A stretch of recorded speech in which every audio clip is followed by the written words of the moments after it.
So working the obliques a little bit more. Let's reach our right leg up towards the sky, bend the right knee, open up that hip, straighten and square the right leg. And you're gonna step your right foot a couple inches behind your right wrist, so not all the way to the top of the mat.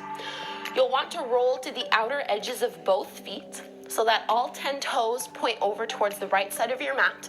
You can lean on your left hand and your right arm reaches up and over. So bicep is along the ear, fingertips are reaching towards the front of your mat.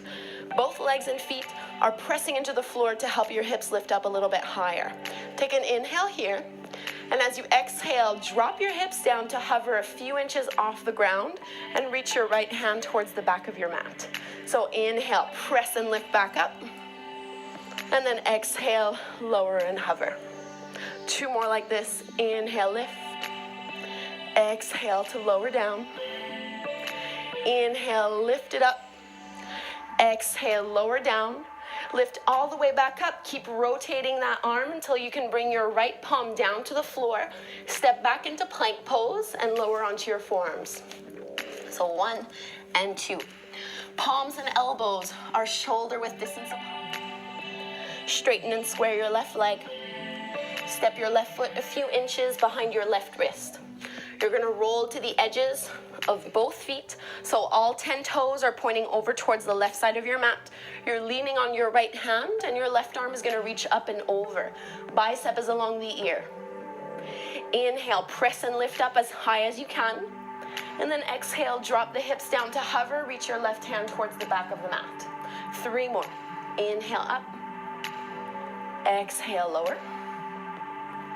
Inhale, press and lift, both legs are working. Exhale, release. 1 more. Inhale, come on up.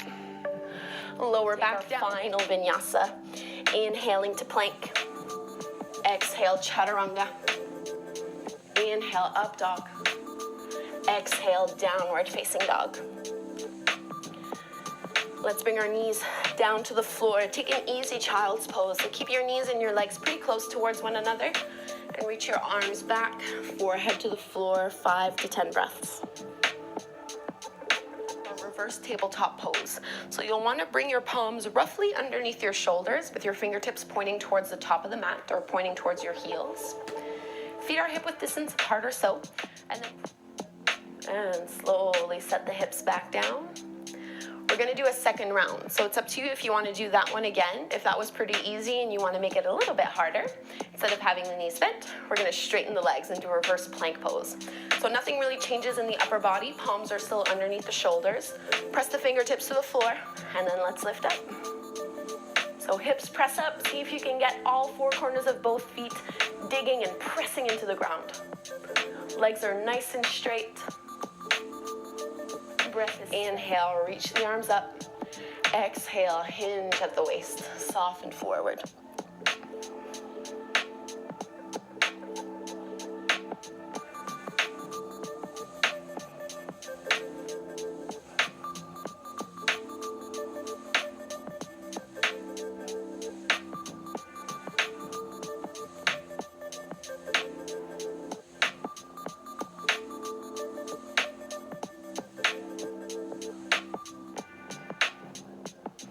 Unwind. We're gonna lower all the way down to our backs, but we're gonna do that really slow and controlled so that we're still engaging our abdominals. So scooch so your heels are pretty much aligned with the bottom of your mat, so the spine can stay nice and long.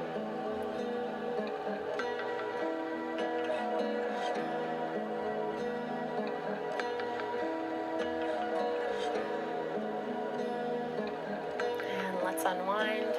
Our way into Shavasana, a very well-deserved rest. Shrugging the shoulders underneath you, palms facing up, widening the feet a little. And do any little final movements that you need to do so that you can really relax without having to fidget or move or fix anything. Enjoying these last few minutes of silence and stillness.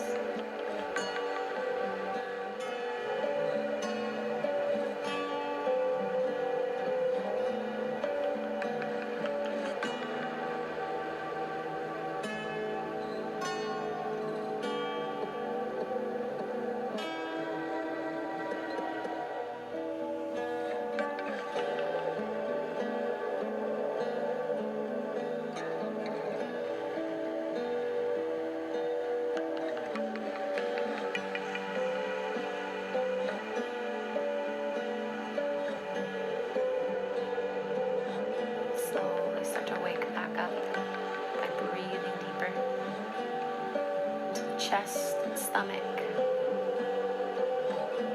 You can move fingers and toes. Turn the head side to side. Take one last stretch. Stretching out the front of the abdominals, reaching up the arms overhead. And we'll bend the knees, roll over to one side. Use your arms to help yourself come up and take a seat, either cross-legged or kneeling or sitting up on a block, whatever works best.